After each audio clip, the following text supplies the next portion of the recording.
एक बात मुझे आपको नोट करवानी है, 15 जून से आज की बात का टाइम बदलेगा। जो शो 9 बजे होता है अब 8:30 बजे से शुरू होगा।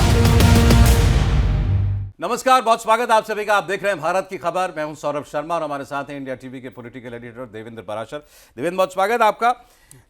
पश्चिम बंगाल से खबरें आना बंद नहीं हो रही हैं, मतलब टीएमसी से खबरें आना बंद नहीं हो रही हैं, लेकिन सिर्फ उसी तक सीमित नहीं है। अब कई और दलों से आहट वैसी ही आने लगी है जैसी फिलहाल आप तृणमूल कांग्रेस से जोरदार आवाज सुन रहे हैं। इसीलिए हमने लिखा है किस किस का कल्याण होगा, और कल्याण सोच समझ के लिखा है। सबसे बड़ा चेहरा भी देखिए उन्हीं का लगा हुआ है, कल्याण बनर्जी, लोकसभा के सांसद तृणमूल कांग्रेस के। और अभी ये 2 रोज पहले तक प्रेस कॉन्फ्रेंस करके जो लोग पार्टी छोड़ करके गए उनकी आलोचना कर रहे थे, उनको गद्दार कह रहे थे। और आज सुबह इनका मीडिया में स्टेटमेंट ये था कि ममता बनर्जी को किसी एक में से चुनना होगा, या तो मुझे चुन लें या फिर अभिषेक बनर्जी को चुन लें। मैं अभिषेक बनर्जी के साथ अब इस पार्टी में नहीं रह सकता हूं। उनकी नाराजगी की वजह से आपको भी बताएंगे, लेकिन ये लेटेस्ट कड़ी है उस पार्टी के अंदर मची भगदड़ में, जिसमें कल्याण बनर्जी लग रहा था कि तटस्थ खड़े हुए, ये डट के खड़े हुए हैं, लेकिन अब ऐसा लग रहा है कि इनके भी पांव उखड़ रहे हैं। तो पहले इन्हीं की बात कर लेते हैं देवेंद्र से। ये थोड़ा आज हैरान करने वाला था कल्याण बनर्जी का वैसा फट के बोलना। हाँ सौरभ, और टीएमसी में जो कुछ भी हो रहा है उसमें पॉलिटिकल सर्किल में भी यही है कि ऐसा तो कहीं देखा नहीं था, और किसी भी राज्य में कहीं भी ऐसा नहीं हुआ।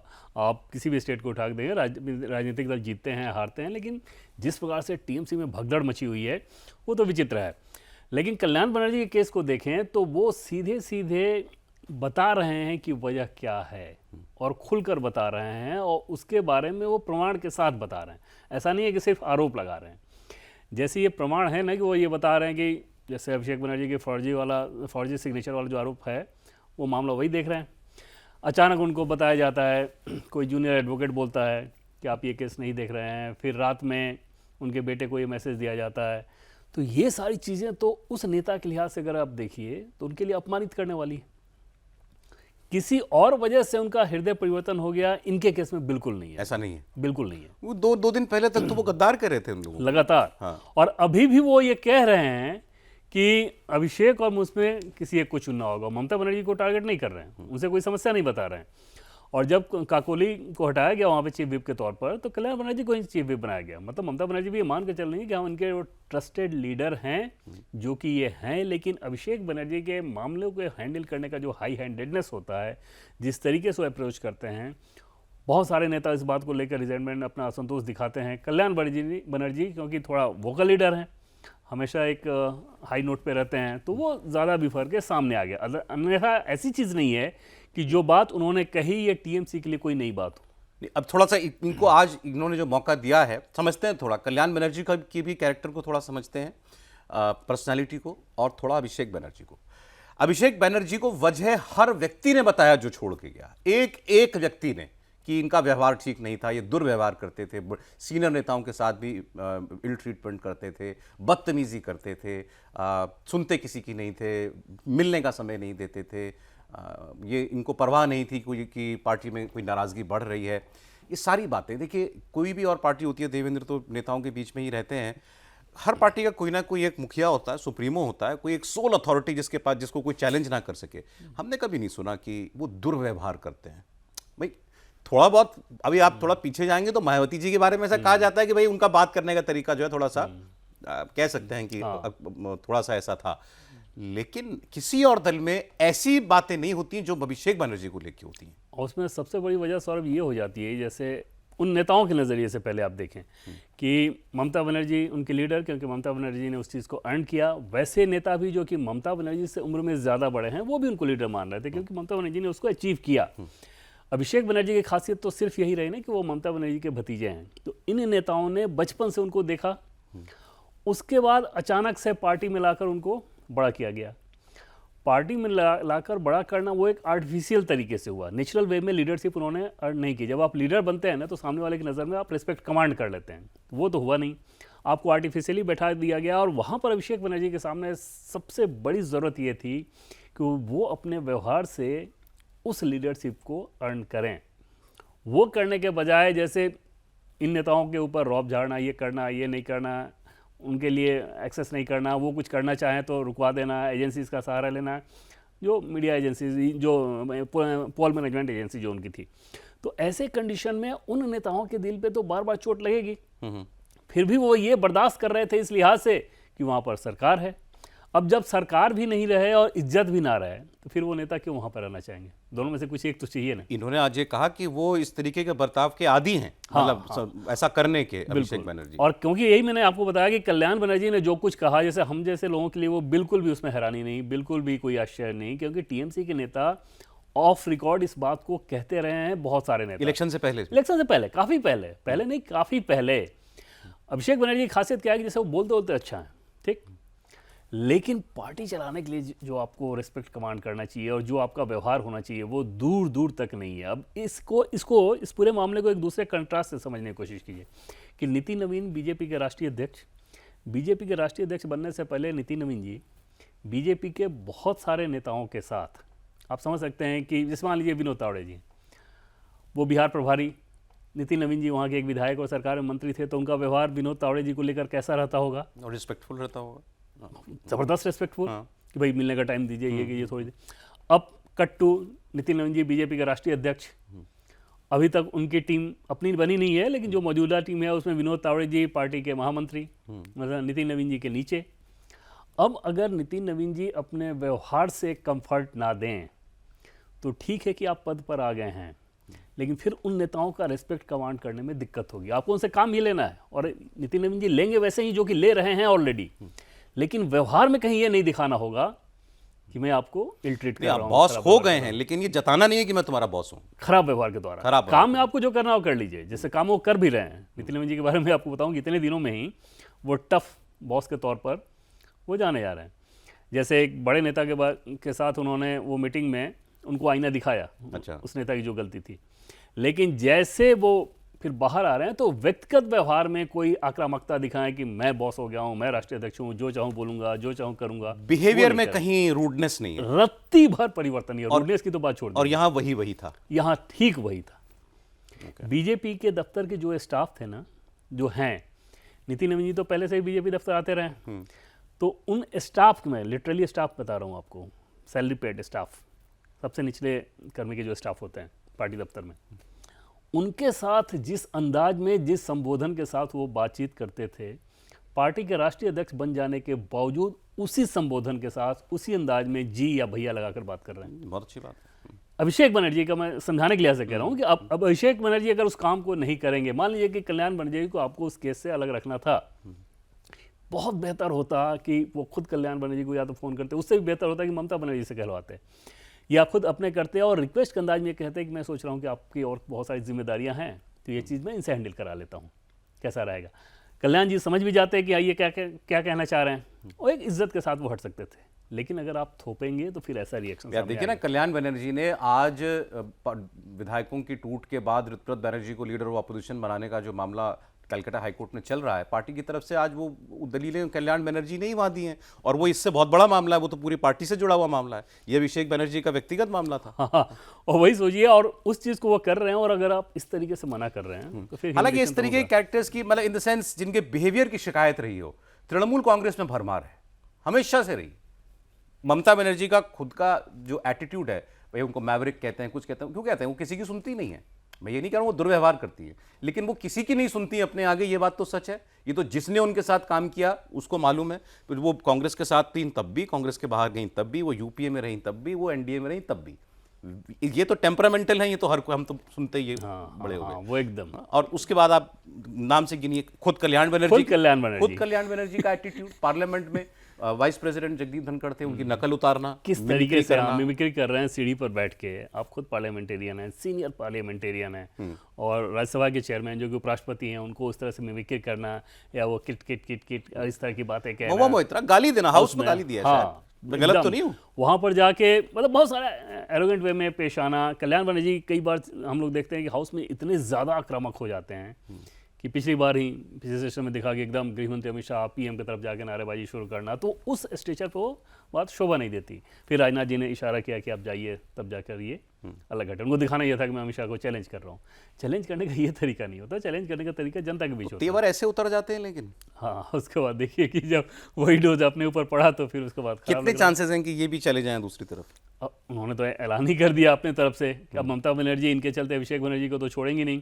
ज़्यादा से ज़्यादा ये हो सकता है कि बाकी नेता समझाएं बुझाएं और अभिषेक बनर्जी के साथ थोड़ा सा कुछ अगर कुछ कम्युनिकेट करा दिया जाए, लेकिन ये बहुत लंबा चलने वाला है। क्योंकि दूसरी चीज़ सोचिए सौरभ, जितना इन्होंने बोल दिया, अभिषेक बनर्जी कैसे ले रहे होंगे? उनको तो ये लग रहा होगा ना मेरी अथॉरिटी को चैलेंज, वो भी सार्वजनिक तौर पर इस तरीके से नाम लेके गुस्से में एक बार नहीं कम से कम 15 इंटरव्यू दिए होंगे इन्होंने आज, वही, और वो सुबह से हर चैनल पर चल रहा है। हाँ, ये ऐसा नहीं है कोई मन मुटाव रहा होगा, ये आप पब्लिक सोच समझ के लड़ाई भी किया। है, भाई, हाँ, तो पब्लिक कर रहे हैं गुस्सा सुबह हुआ होगा, बिल्कुल। आप उसके बाद यूनिफॉर्म तैयार होकर मीडिया के सामने आए ना, हाँ, तो समय था आपके पास। ऐसा नहीं है कि अचानक कुछ हो गया और हम तैश में आ गए। और अभिषेक बनर्जी के समर्थकों को उनके अपने लिहाज से देखिए उनको कैसा लग रहा होगा। तो अगर अब ये पार्टी में बने रह जाएं तो ये अभिषेक बनर्जी के लिए भी बड़ा सवाल होगा कि फिर कैसे कमांड करेंगे आप उनको। और आज राज्यसभा से टीएमसी का एक और इस्तीफा हो गया, तीसरा इस्तीफा, और अभी आगे कुछ और भी होने हैं। एक कोयल मलिक जी का नाम कहीं कुछ जगह चला कि इस्तीफा दे दिया है ऐसा करके, क्योंकि वो नाम तो काफी दिनों से चल रहा हाँ, है। नाम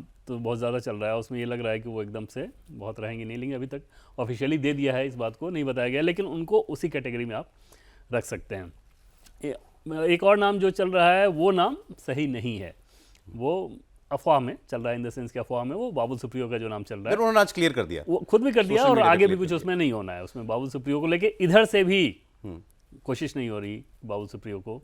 दूसरा शत्रुघ्न सिन्हा का थोड़ा कंफ्यूजन था, उन्होंने भी क्लियर कर दिया। हाँ, शत्रुघ्न सिन्हा को लेकर भी बहुत सारी चर्चाएं चल रही थी, लेकिन उन्होंने एकदम से साफ कर दिया है कि आप जो नेताओं लेकिन शत्रुघ्न सिन्हा का भी देखिए कि जिस प्रकार से उन्होंने प्रधानमंत्री को जिन शब्दों में बधाई दी है, वो शब्द देखिए कि कल को कोई वैसा क्रूशियल बिल आ जाए और उस तरह का रिक्वेस्ट हो जाए तो इतना तो वो कर ही सकते हैं कि पार्लियामेंट उस दिन ना आए, और वैसे ही पार्लियामेंट में बहुत ज़्यादा उस काम के लिए तो बहुत लोग तैयार बताए जा रहे हैं। आज वाईएसआर कांग्रेस के एक सीनियर लीडर ने लिखा हुआ है कि आज अमित शाह जी बिल ले आए विमेन रिजर्वेशन और डिलिमिटेशन, तो 2/3 बहुमत है उनके पास। हाँ, विजयसाई रेड्डी।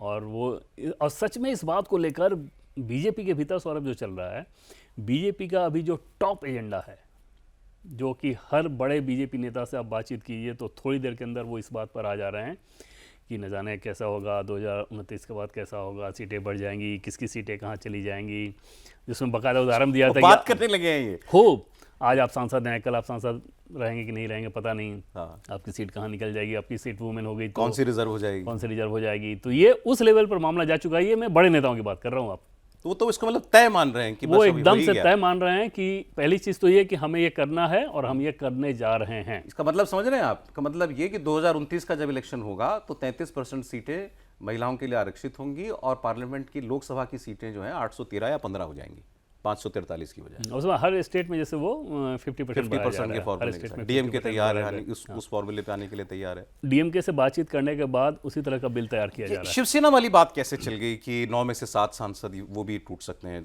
टीएमसी की तर्ज पर? और खूब ज़्यादा, और उसमें ये था कि हाँ, एकनाथ शिंदे के ऑलरेडी संपर्क में वो हैं और इन सारे इशूज़ को लेकर उनको ये बताया जा रहा है, तो वो सपोर्ट हो सकता है।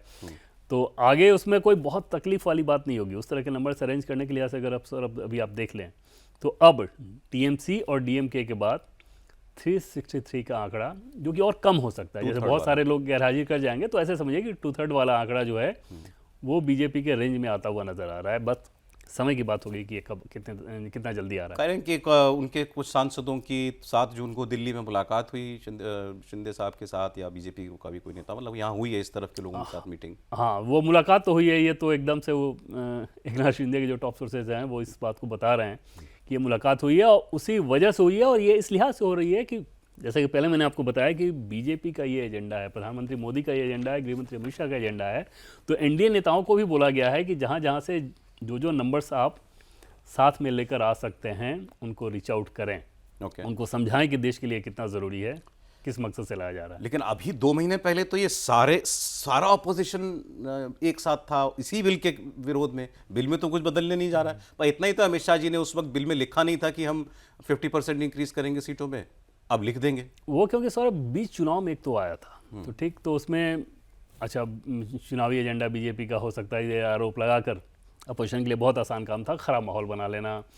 अब जब उनको ये समझाया जा रहा है, ख़ास तौर पे वैसे दलों को, साउथ इंडिया के जो राजनीतिक दल हैं, कि अगर आप ये नहीं माने तो अभी का जो सेंसस हो रहा है इसके बाद तो डिलिमिटेशन तो होना ही होना है।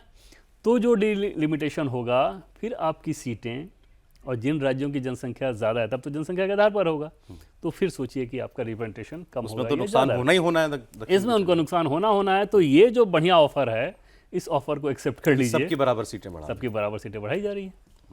अन्यथा यूपी की जो जनसंख्या है, अगर अभी के सेंसस के हिसाब से जनसंख्या ज़्यादा होगी तो नेचुरली उनकी सीटें बहुत ज़्यादा होगी, तमिलनाडु की घट जाएंगी। तो अब साउथ के भी बहुत सारे सांसदों को तो कम से कम ये बात समझ में आ रही है। और सबसे आसान स्वरूप ये होता है कि अगर सांसदों के अंदर अक्रॉस पार्टी अगर सहमति बननी शुरू हो जाए तो फिर फ्लोर मैनेजमेंट आसान हो जब सिर्फ वुमेन रिजर्वेशन बिल आया था लोकसभा इलेक्शन से पहले, तो सभी लोगों ने साथ दिया ही था उसका। इस बार उनका एतराज डिलिमिटेशन को लेके है, लेकिन आप कह रहे हैं कि अब उसमें वो रोक अड़ंगा लगा नहीं सकते। वैसा होता दिख नहीं रहा है। और कांग्रेस पार्टी को अगर छोड़ दें तो अधिकांश दल अब इसमें बहुत लंबा अड़ंगा लगाने की। समाजवादी पार्टी के हैं सबसे ज्यादा सांसद अपोजिशन में कांग्रेस के बाद। सपा का रुख टटोला जा रहा है। सपा को मतलब साथ लेकर आना, ये वो चर्चाएं ऐसे चलती हैं, लेकिन वो होना बहुत मुश्किल है। वो अगले साल यूपी में चुनाव होना है, कैसे वो एफोर्ड कर सकते हैं कि बीजेपी के साथ किसी भी रूप में हम दिखा दें। मैं आपको बताऊं हुआ क्या कि कल मेरी भी नज़र पड़ी उस एक लेख, एक नेशनल टीवी की वेबसाइट ने एक लेख छापा और उसमें ये दावा किया कि टीएमसी की जैसी भगदड़ सपा के अंदर मच चुकी है और इतने 55 विधायक और 25 सांसद, ऐसा कुछ आंकड़ा उसमें था, और वो भी बीजेपी के टच में है। मैंने भी पढ़ा तो मुझे बड़ा हैरानी हुई। मैंने कहा सपा के बारे में तुमने दूर दूर तक ना सोचा ना कहीं से किसी से सुना। उसके बाद सर्च किया और जगहों पर तो कहीं से इस खबर की कोई आवाज़ नहीं आई। अब वो कैसे छप गई खबर। आज दिन में भी मेरी कुछ लोगों से बात हो रही थी तो वो भी ये कह रहे थे कि हाँ वो उसकी चर्चा बहुत जोर से उसमें क्या है कि कुछ नेता भी इस बात को कह रहे हैं। अच्छा। और बीजेपी के नेता इस बात को कह रहे हैं कि आप लोग नज़र रखिए सपा पर, लेकिन उसमें एक्चुअल हैपनिंग से ज़्यादा वो एक सोच समझ में आ रही है कि अगर टीएमसी के साथ ऐसे हो गया, अगर डीएमके इस तरह से साथ आ रही है, तो इन दोनों को साथ जोड़ने से आसान काम है सपा को साथ जोड़ लेना किसी इशूज़ पे, सपा पार्टी के तौर पे नहीं। मैं सांसदों की बात कर रहा हूँ। लेकिन वो मेरे हिसाब से वो एजम्पशन अभी तो नज़र नहीं आ रहा है कि वो रियलिस्टिक है। क्योंकि जैसे पहले मैंने आपको कहा सौरभ कि अगले साल अगर चुनाव होने हैं, विधानसभा का चुनाव, तो क्यों समाजवादी पार्टी पोस्ट इलेक्शन तो फिर भी मान ले एक बात करने के लिए पोस्ट इलेक्शन कोई गुंजाइश हो सकती है। अभी तो वो बिल्कुल नहीं चाहेंगे। दूसरी चीज कि सपा के लोग तो ये मान रहे हैं, सपा वाले, कि हाँ हमारी सरकार आने के बहुत अच्छे चांसेज हैं। अच्छा, तो उससे पहले ये काम करके उसमें उनको क्या फायदा होना है। एक बार अगर अगली बार जब सरकार नहीं आई विधानसभा चुनाव में, जो कि नहीं आएगी अगर उस तरह की परिस्थिति बन गई, तो बड़े अथॉरिटी के साथ बोली ये बात। हाँ मतलब ऐसा ही दिख रहा है अभी तक का जो आप आंकड़ा है, उस हिसाब से आप जो देख रहे हैं उसमें मुझे नहीं लगता कि कोई संभावना भी रहेगी। बट ठीक है कि जनता तय करती है। अभी इलेक्शन में लंबा समय है और इलेक्शन बनने या बिगड़ने में बहुत समय नहीं लगता। जैसे ईमानदारी से स्वीकारना चाहिए ना कि लोकसभा चुनाव 2024 में ऐसा लग ही नहीं रहा था कि यूपी में इतनी कम सीटें बीजेपी को आएंगी और सपा को इतनी ज़्यादा आएंगी, लेकिन वो हुआ। लेकिन अभी की परिस्थितियों में ही हम लोग बात कर सकते हैं, अभी की ये स्थिति है। तो अगर सपा की सरकार नहीं आई, बीजेपी की सरकार फिर से आ जा रही है, तो उसके बाद उन सांसदों के पास एक तो उनका मोरल डाउन होगा और फिर तब स्विच करना कम से कम इश्यूज पे मुश्किल नहीं होगा। ऐसे लीडर वहाँ है नहीं कि बीजेपी ला के उनको एब्जॉर्ब करना चाहे। विपक्ष में 10 साल के बाद तीसरा इलेक्शन हार जाएंगे तो भाई 15 साल तक ऑपोजिशन में रहना, फिर लीडरशिप पर भी सवाल उठने लगता है। और उसमें भी सौरभ बहुत सारे सांसद तो ऐसे हैं ना कि इस एक माहौल में कि संविधान बीजेपी बदल देगी और इस तरह के हवा में आप जीत कर आ गए। अन्यथा उन लीडर के हिसाब से देखें तो अधिकांश सांसद तो ऐसे है ही नहीं जिनमें पोटेंशियल हो, बीजेपी बहुत दम हो चुनाव जीतने का और कद्दावर नेता हो और उनको बीजेपी ऑब्जर्व करना चाहे या वो ना है, उनकी शख्सियत इतनी बड़ी हो। सपा के ऐसे लोग बहुत कम हैं। दिल्ली में कैसी तैयारी की खबरें हैं बीजेपी के चुनाव को लेकर? योगी जी आज अभी नीति आयोग की मीटिंग के लिए सारे मुख्यमंत्री आए हुए हैं, वो भी आए हुए हैं। शायद उनकी मीटिंग हुई है होम मिनिस्टर से या प्राइम मिनिस्टर से, शायद मीटिंग हुई है। उससे ज़्यादा इंटरेस्टिंग ये है कि जो एनडीए के घटक दल हैं सर, उन लोगों ने कल गृहमंत्री अमित शाह को कहा, हमें सोर्सेज से पता चला कि सीट शेयरिंग जल्दी कर लेना चाहिए। लोकसभा का नहीं, विधानसभा चुनाव। अरे यहाँ की इसकी बात करें, यूपी की बात। अच्छा, यूपी की। यूपी चुनाव में जो एनडीए के घटक दल हैं, अनुप्रिया जी और निषाद जी और निषाद जी ने बोला और राजभर जी ने उसमें सहमति दी कि हाँ जल्द से जल्द कर लेना चाहिए सीट के एलोकेशन को लेके। उस समय गृहमंत्री अमित शाह, इन लोगों का ये दावा है एनडीए नेताओं का कि उन्होंने कहा कि हाँ हम लोग जल्दी करेंगे इस बात को। फिर आज वो बीजेपी दफ्तर भी आए थे दोनों, अच्छा, और उसमें संजय निषाद की बीजेपी के राष्ट्रीय अध्यक्ष नितिन नवीन जी से मुलाकात हुई। फिर सुनील बंसल जी के साथ इन दोनों नेताओं की, राजभर जी, निषाद जी और सुनील बंसल जी, इनकी मुलाकात हुई। सुनील बंसल जी आधिकारिक तौर पर भले ही यूपी के मामले नहीं पूछने ही देख वाला रहे था कि मतलब दे दिया गया उनको यूपी का हैं, जिम्मा। आधिकारिक तौर पर नहीं देगा, और अब नई टीम बनेगी, नया इंचार्ज देखना होगा क्या रहेगा क्या नहीं। लेकिन सुनील बंसल जी देश में कहीं भी रहें, यूपी उनसे छूट नहीं सकता। यूपी में जो उनकी एक्सपर्टाइज तो खैर जहाँ भी जिस राज्य में वो जाते हैं हो जाता है। बंगाल का देखा आपने, उड़ीसा, और अभी वो तेलंगाना को एकदम उसी रूप में मान रहे हैं कि बंगाल जैसे तैयार था तेलंगाना वैसे ही तैयार है। अच्छा, अगले विधानसभा चुनाव में दिखेगा कि बीजेपी तेलंगाना में कैसे लहर बना रही है।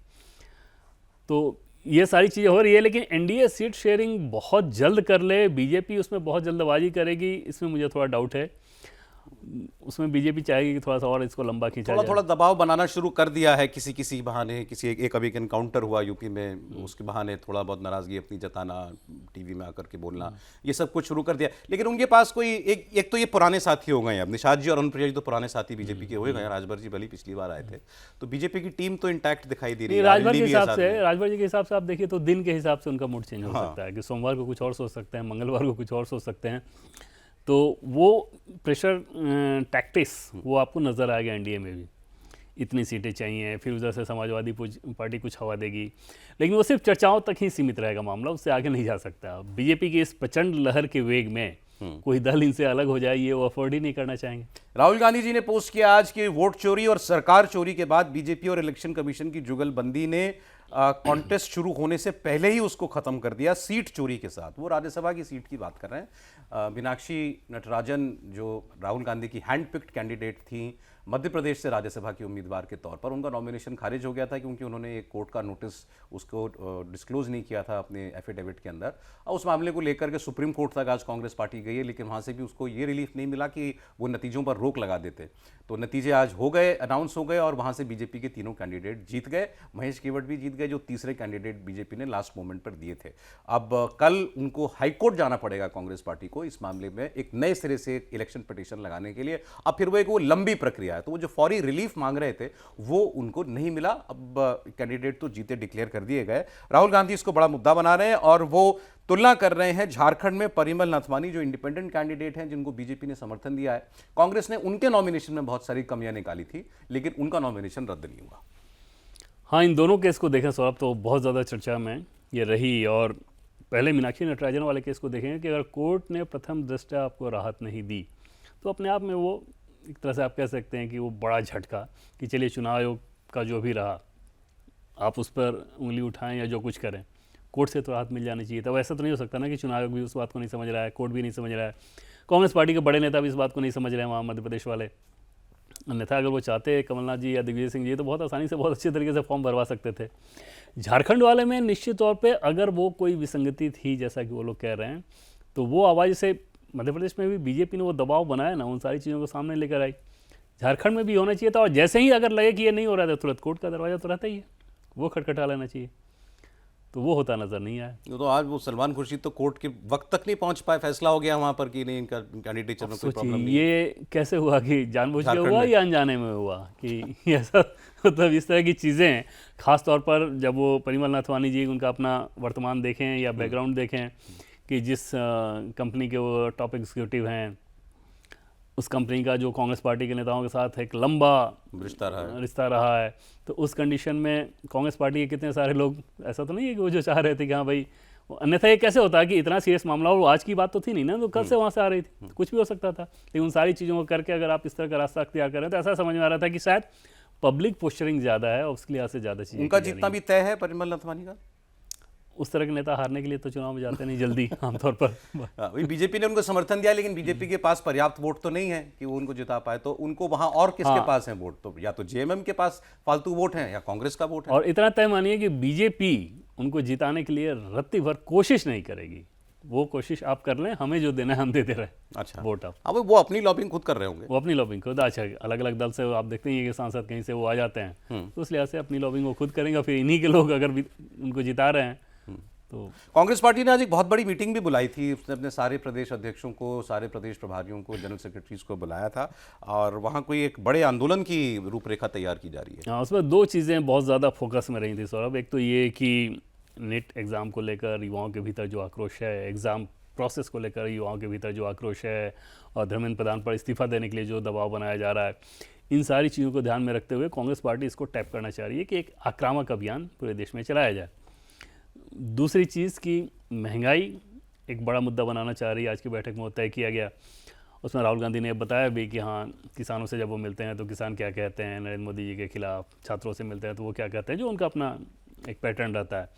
इन सारी बातों को कहते हुए उन्होंने तय किया है कि जून लास्ट से इस तरह का अभियान पूरे देश में शुरू किया जाए। और महंगाई के लिहाज से अगर आप बात करें सौरभ, तो जिस प्रकार से क्राइसिस दिख रहा है, युद्ध का जो संकट है, वो अभी खत्म होता नाम नहीं ले रहा है, और अभी जो महंगाई की स्थिति आगे आने वाले दिनों में और असर तो पड़ना ही पड़ना है, उसमें तो कोई दो राय हो ही नहीं सकता। तो उस पब्लिक सेंटिमेंट को वो सरकार, नरेंद्र मोदी सरकार के खिलाफ कैश कराने के लिए एक आंदोलन करने की बात करें, जो कि एक अपोजिशन का काम है, जो करना ही चाहिए। मसला यहाँ पर ये नहीं हो जाता है कि आपको आइडिया चुनना है। आइडियाज़ तो सबको पता है, किस मतलब तल्लीनता के साथ एग्जीक्यूट कैसे करें, और उसको एग्जीक्यूट करने के लिए आपके पास कितने वैसे डिवोटेड लोग हैं। एक दिन के शोशेबाजी वाले प्रदर्शन से ऐसा काम नहीं होता। उसको आपको अपनी ताकत झोंकनी होती है, और उसमें संगठन की ताकत की बहुत ज़रूरत होती है, और संगठन के कार्यकर्ताओं और नेताओं को आपको इंस्पायर करना होता है कि आपके लिए वो अपनी जान झोंक दें। जैसे बीजेपी के इसमें आप क्या देखते हैं, मान लीजिए बंगाल में सौरभ, ऐसे ऐसे सांसद और विधायक, पूर्व सांसद पूर्व विधायक की बात मैं नहीं कर रहा हूँ, जो सांसद और विधायक हैं वो 4-4 महीने तक वहाँ कैंप किए, थाने में जाकर पुलिस वाले से लड़ाई झगड़ा भी करने की अगर नौबत आई तो उन्होंने किया राजनीतिक तौर पर। उस तौर पर जब आप अपने आप को झोंकते हैं तो पार्टी को सफलता हासिल होगी। वहाँ बोला है अंदर मीटिंग में ये कहा गया है कि सिर्फ कार्यकर्ता नहीं, इस आंदोलन में नेता भी सड़क पर उतरे। हाँ, और वो शोशेबाजी के लिए सिर्फ नहीं होना चाहिए कि एक दिन उतरे उसके बाद छोड़ दिया। आपको वो एक कंटिन्यूअस मोमेंटम आपको क्रिएट करना होगा। जैसे बार बार ये लोग कहते हैं ना कि बीजेपी जब महंगाई को लेकर इतना प्रदर्शन करती थी, अब क्या हो गया। बीजेपी करती थी, आप भी करो, सही बात, अगर आपको माहौल बनाना है तो। और अगर आप नहीं कर पा रहे हो तो मीडिया पे दोष मत दो उसका।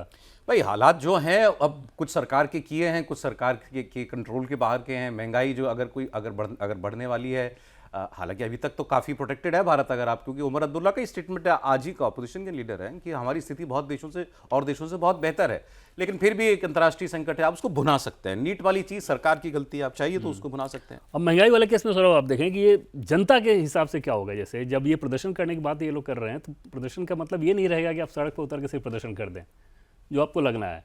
प्रदर्शन का मतलब ये कि जब सड़क पर उतरें आप, तो ये समझा पाएं लोगों को कि बाकी दुनिया की देशों की तुलना में भारत की स्थिति जो बेहतर है वो उनके दिमाग से निकल जाए। वो इस बात को सोचें कि गल्फ में जो युद्ध हुआ उसमें नरेंद्र मोदी की कोई नीति जिम्मेदार थी। वो इस बात को सोचें कि जो अगर कोई समस्या थोड़ी बहुत आ रही है तो इसके लिए नरेंद्र मोदी की नीति जिम्मेदार है।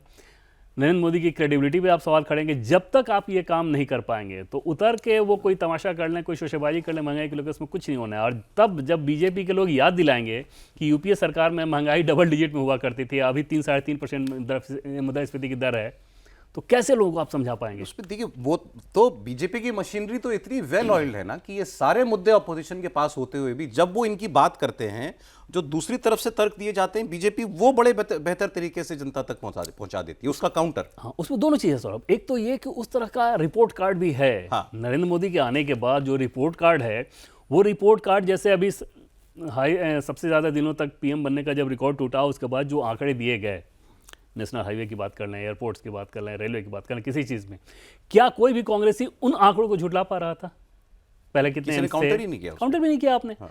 तो आप तो सीधे सीधे ये समझ रहे हो कि आपके रिपोर्ट कार्ड में और उनके रिपोर्ट कार्ड में जमीन आसमान का फर्क है। सर देवेंद्र, मुझे ये भी लगता है कि लोगों को भी समझ में आता है कि युद्ध हुआ है तो भाई युद्ध तो चल रहा है। किसी और ने, ट्रंप ने छेड़ा है युद्ध ईरान के खिलाफ, इजराइल ने छेड़ा, भारत ने क्या किया। इस दौर में कैसे सौरभ नहीं समझ में आएगा? और हर आदमी के हाथ में मोबाइल फोन है और एक एक अपडेट पे नजर रखते हैं। जैसे कांग्रेस अब उसको मुद्दा बना रही है, वो भी मुद्दा है कि 3 दिनों में हमारे 3 टैंकरों को, हमारे टैंकर नहीं, 3 टैंकरों को जिन पर भारतीय क्रू था, वो स्ट्रेट ऑफ हॉर्मुज के पास अमेरिका ने उनको निशाना बनाया, उस पर 3 भारतीयों की मौत भी हो गई।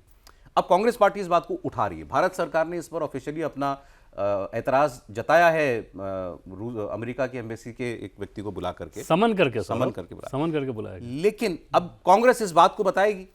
अब इसका जो दूसरा पहलू है वो क्या है? उन 3 में से 2 टैंकर सैंक्शन थे। सैंक्शन मतलब अमेरिका के द्वारा प्रतिबंधित थे, शैडो फ्लीट के टैंकर्स थे वो, जो कि किसके लिए ले जा रहा है तेल, क्या ले जा रहा है, जो पब्लिकली नहीं डिस्क्लोज की वो करते हैं जो लोग।